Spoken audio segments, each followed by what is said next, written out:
बातमी. मुंबईला पाणीपुरवठा करणाऱ्या धरणांच्या पाणीसाठ्यामध्ये मोठी घट झाली.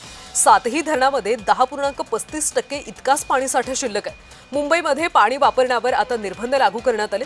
नवीन बांधकामाच्या जोडण्या खंडित करण्यात आल्या. औद्योगिक व्यावसायिक वापरासाठी सुद्धा कपात करण्यात आली. जलतरणाच्या नळ जोडण्या देखील खंडित होणार आहेत. आस्थापनांना होणाऱ्या पाणीपुरवठ्यामध्ये 20% कपात करण्यात आली. वर्षभराच्या पेयजलाचं नियोजन करण्याचे आदेश दिलेत. आजपासून उपाययोजनांची अंमलबजावणी सुरू होती. स्वच्छतागृहांसाठी टँकर, विहीर, कूपनलिका इथल्या पाण्याचा वापर करण्याचे शासनाने काढलेल्या परिपत्रकामध्ये नमूद करण्यात आले.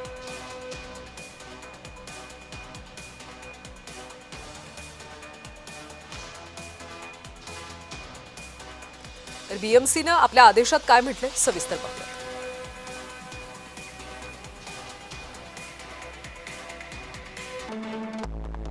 बांधकामांसाठी दिलं जाणारं पाणी आता बंद केलं जाते. आजपासून या सगळ्या आदेशांची अंमलबजावणी केली जाते. बांधकाम ठिकाणांवर नळ जोडणीचे नवे अर्ज मंजूर केले जाणार नाहीत.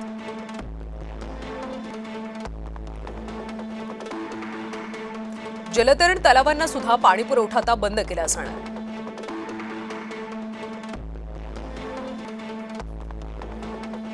औद्योगिक, व्यावसायिक आणि स्पोर्ट्स क्लबसाठी 20% पाणी कपात.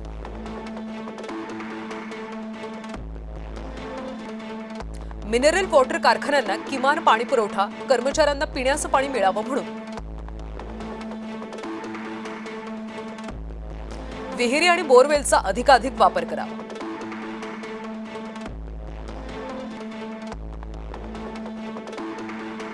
रस्ते, गाड्या धुण्यासाठी बोरवेल किंवा विहिरीच्या पाण्याचा वापर करावा.